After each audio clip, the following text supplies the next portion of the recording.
¿Por qué las religiones cristianas difieren en sus creencias si todas basan su fe en el mismo libro, en la Biblia? ¿Será que la Biblia no es clara? En absoluto, la Biblia es muy clara, pero hay una muy eficiente y elaborada manipulación del texto bíblico por parte de las religiones para defender las falsas doctrinas que vienen enseñando hace siglos. No siempre esa manipulación es consciente, a veces es inconsciente, pero el motivo o los motivos, mejor dicho, por los cuales una religión cristiana enseña doctrinas contrarias a lo que la Biblia enseña, es un tema muy interesante, que lo vamos a ver en otro video. Esto sería el por qué, pero en este video vamos a ver el cómo. Vamos a analizar cómo, de qué forma se realiza una tergiversación del texto bíblico, la cual es sutil y muy difícil de detectar. Precisamente por eso, cada religión tiene engañados a tantos creyentes, cristianos y sinceros. Sin embargo, es fácil de detectar si cuentas con las herramientas adecuadas. En este video te voy a presentar un método fácil de interpretación y exégesis que te dará las herramientas necesarias para notar inmediatamente cuando alguien está manipulando o forzando el texto bíblico para hacerle decir a la Biblia lo que no dice. Comencemos.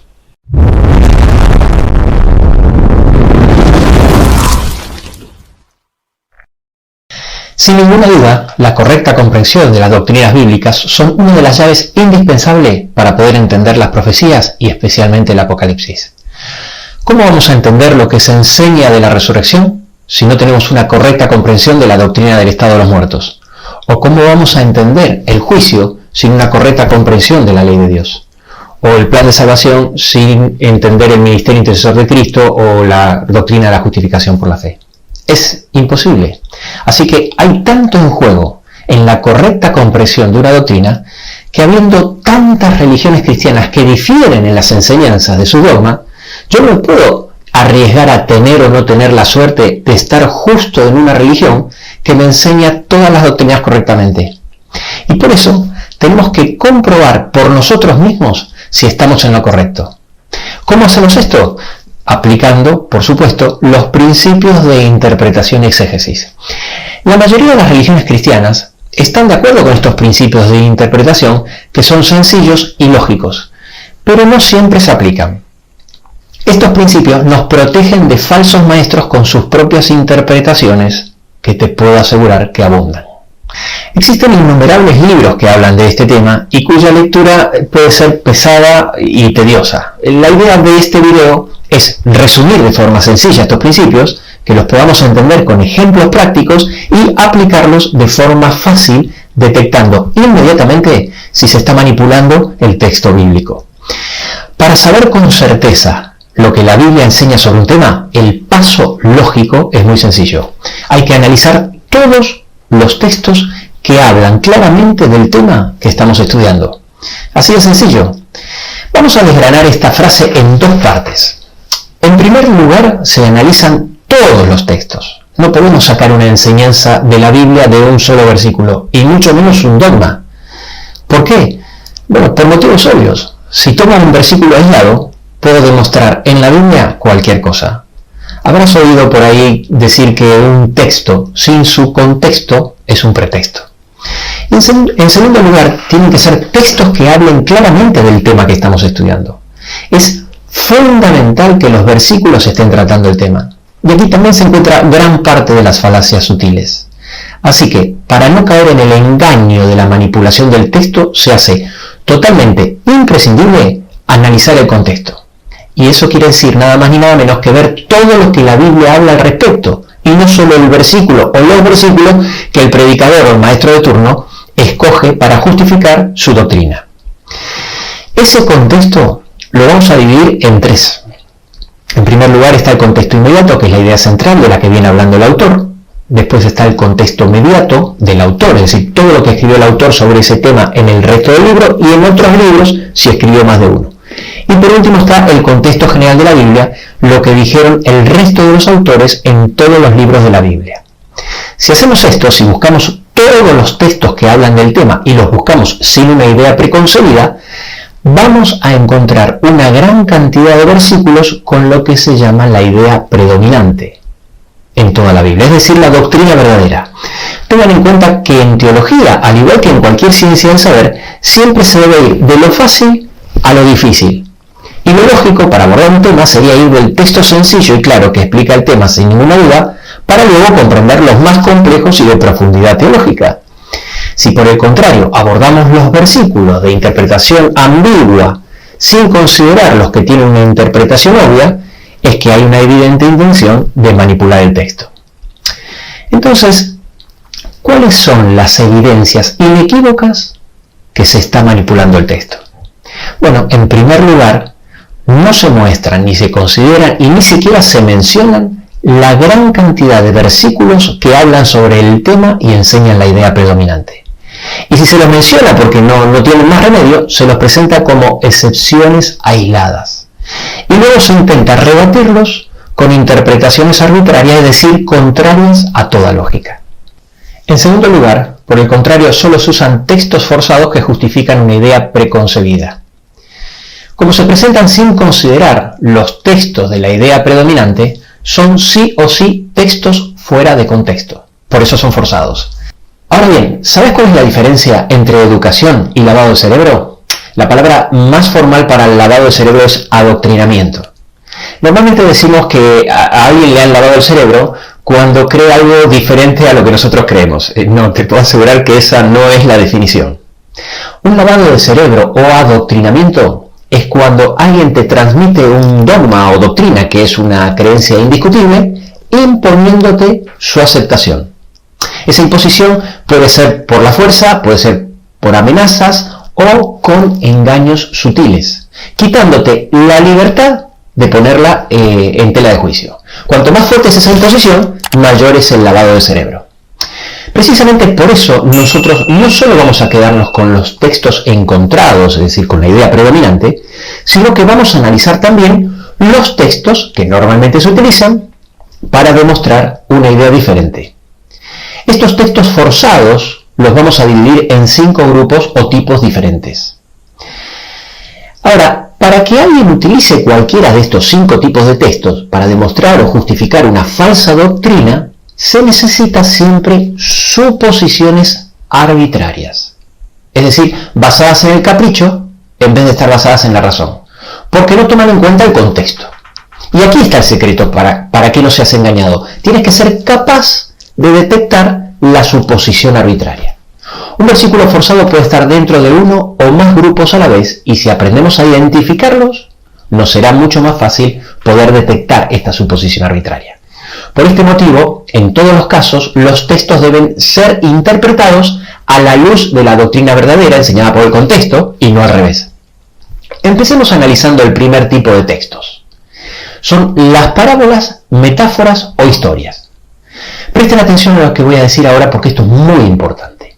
No se puede sacar una doctrina de una parábola. ¿Por qué? Porque las parábolas son breves narraciones simbólicas con una enseñanza moral. Por definición eso es un suceso fingido. Y no todas las partes de la parábola tienen una simbología con una enseñanza moral. Algunas están simplemente para completar la historia. Por consiguiente, primero hay que conocer la doctrina para saber cuál es la aplicación o enseñanza. Y exactamente lo mismo pasa con las metáforas, que es una figura retórica que recurre a un lenguaje figurado. Lo mismo pasa con las historias, que no sabremos para qué están ahí si no sabemos el contexto y cuál es la enseñanza principal. Por eso no se puede sacar una doctrina de una parábola, de una metáfora o de una historia. Ahora, ¿por qué es tan importante enfatizar que las parábolas son narraciones simbólicas y las metáforas tienen un uso figurado? Son importantes porque, aunque contengan frases dichas por el mismo Jesús, por definición, son sucesos fingidos y nunca se pueden tomar literalmente. Vamos a ver un ejemplo práctico de lo que estamos diciendo con la parábola de la oveja perdida, que se encuentra en Lucas capítulo 15, del 4 al 7. En esta parábola, uno que tenía 100 ovejas pierde una y deja 99 para ir a buscar a la que se le había perdido.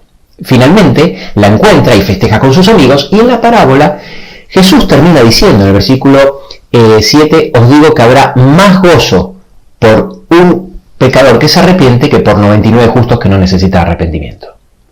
Entonces, utilizando esta última frase, yo concluyo interpretando que hay gente en este mundo que no necesita arrepentimiento. Y alguien puede decir, Cristian, eso es ridículo, porque hay muchos textos en la Biblia que dicen que todos hemos pecado y que todos necesitamos arrepentimiento. Pero yo puedo argumentar que es así porque Jesús lo dijo en una parábola. ¿Te das cuenta que no se puede sacar una doctrina o enseñanza de una parábola si contradice todo lo enseñado al respecto por Jesús, los profetas y los apóstoles? Es decir, como las parábolas son interpretadas a la luz de la doctrina verdadera, enseñada por el contexto, y no al revés, ahora que conozco el contexto, me doy cuenta que la enseñanza de la parábola que estamos viendo es el gozo del cielo por cada arrepentido, y el resto está para rellenar la historia. Esto lo explicó muy bien Jesús en Lucas capítulo 8 versículo 10 cuando dijo: a vosotros os he dado a conocer los misterios del reino de Dios, pero a los otros por parábolas, para que viendo no vean y oyendo no entiendan. Es decir, en este caso vosotros, los que escuchan y conocen la palabra de Dios, y los otros son los que no escuchan, no conocen la palabra de Dios, los cuales oyendo las parábolas no entienden. Así que siempre las parábolas, las metáforas, las historias deben ser interpretadas a la luz de las doctrinas verdaderas enseñadas por el contexto y nunca al revés. Pasemos al segundo grupo de versículos forzados. Son los textos que hablan de otro tema, donde claramente se nota que el autor está hablando de otra cosa y no trata directamente el tema que nosotros estamos estudiando. Es lo que veníamos hablando anteriormente y una de las formas más sutiles de confundirnos sin que nos demos cuenta. Cuando el versículo no habla directamente del tema que estamos estudiando, como es lógico, debemos ir de lo fácil y claro a lo difícil, confuso y ambiguo. Es decir, primero hay que conocer la doctrina, debemos ir a los textos que sí estén hablando del tema para saber si efectivamente podemos relacionar este versículo y cuál es la interpretación correcta. Para que lo entiendan mejor, les voy a poner un ejemplo no bíblico, es decir, un ejemplo de la vida cotidiana actual para ser más breve. Los ejemplos bíblicos nos llevarían un poquito más de tiempo y ya los vamos a ver en detalle cuando analicemos cada una de las doctrinas. Vamos a imaginar que una maestra le da un comunicado a sus alumnos y les dice: chicos, no debemos esperar a que toque el timbre del final del recreo que nos indica que debemos entrar al aula para ir al baño. Debemos ir al baño mientras dure el recreo antes de que toque el timbre. Así, una vez termine el recreo, nos podemos apresurar a entrar al aula sin demora. Entonces el niño dice: la maestra quiere que entremos al aula corriendo. Es verdad que la maestra dijo que se apresuren a entrar al aula sin demora, pero el comunicado no habla de eso. El comunicado no trata de la forma como tienen que entrar al aula y mucho menos dice que tienen que entrar corriendo. Esa fue una deducción del alumno. Y esto es lo que se hace continuamente con el texto bíblico, pero con un agravante. El agravante es que tanto el manual de la escuela como un par de carteles que hay en los pasillos está indicado que está prohibido correr en los pasillos. Conociendo el contexto del manual y los carteles en este caso, nos daremos cuenta, en primer lugar, que no debemos entrar corriendo. En segundo lugar, que la nota habla de ir al baño durante el recreo y no después, y que tan pronto toque el timbre vayamos al aula.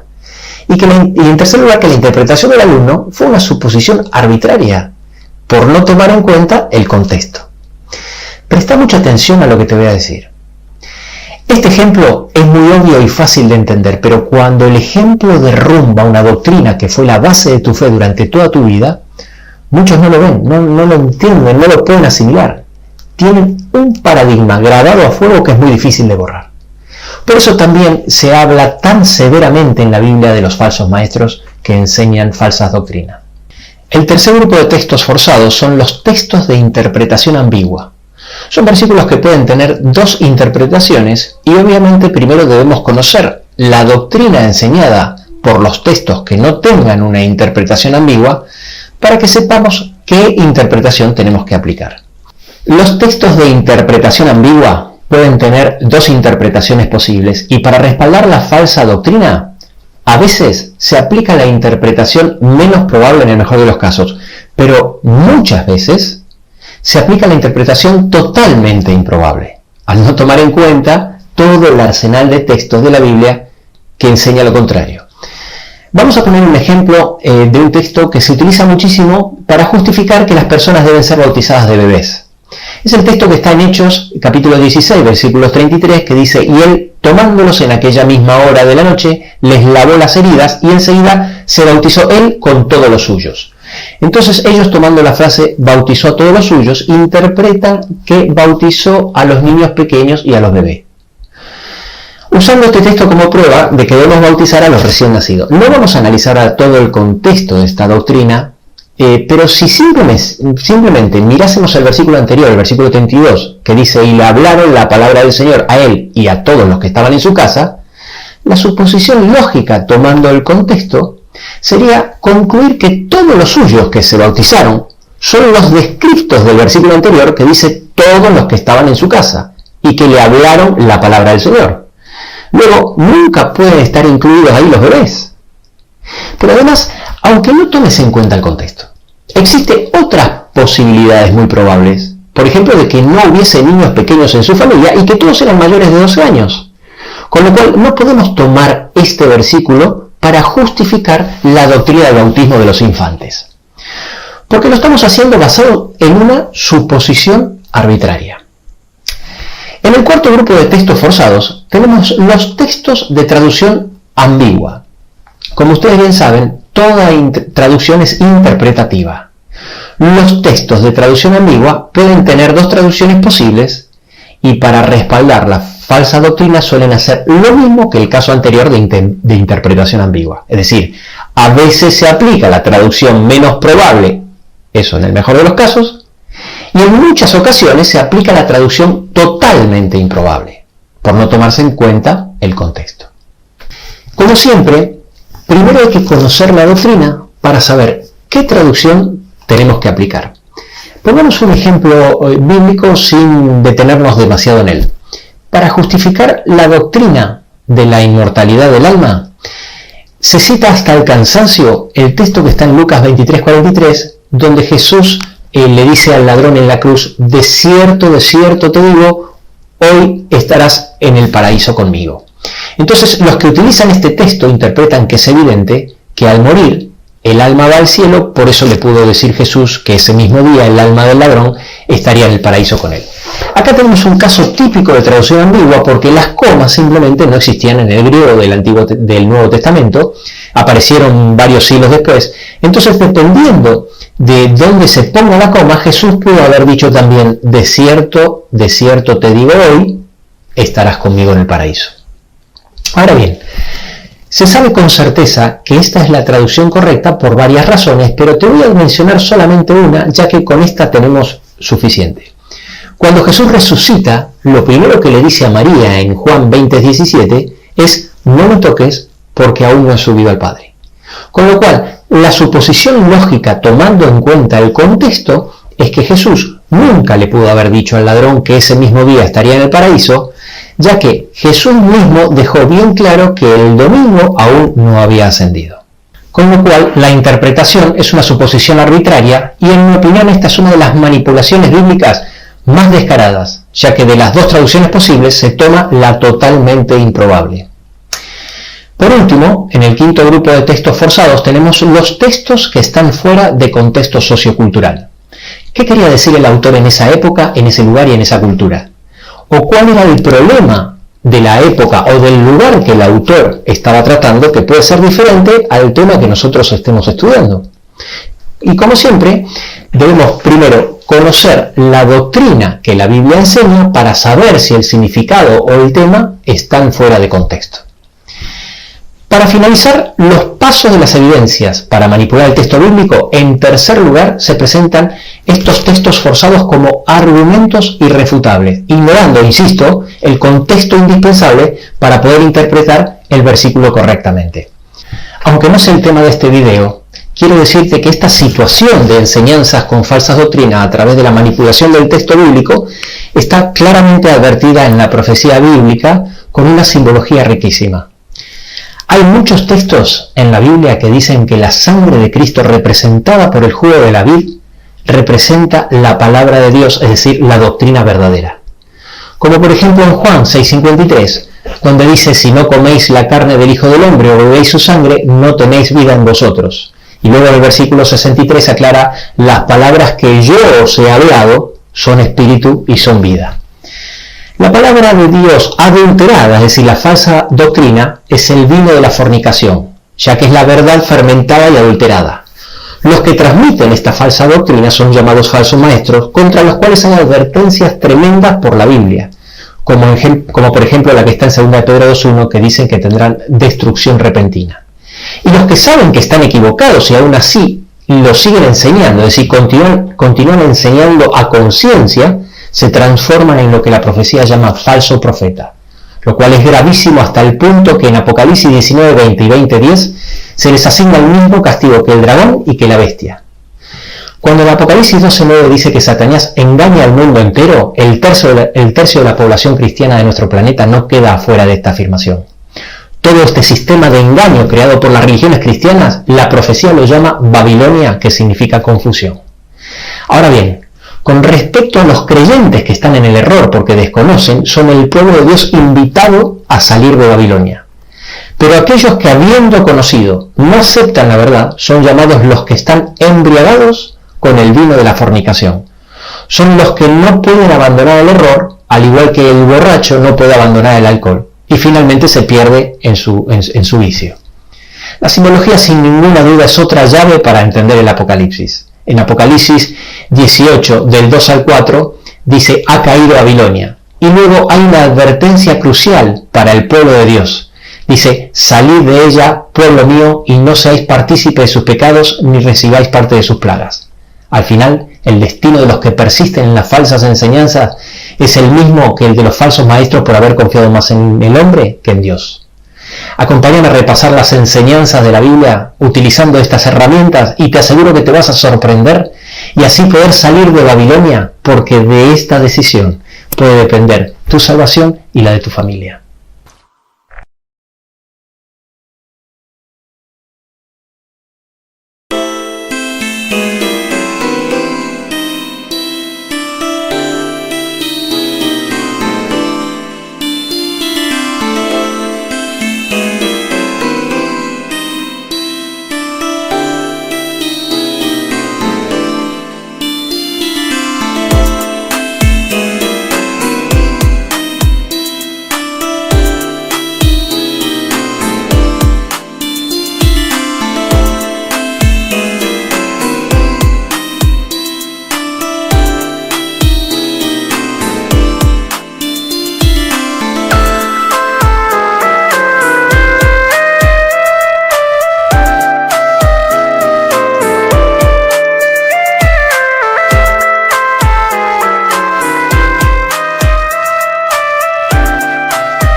Música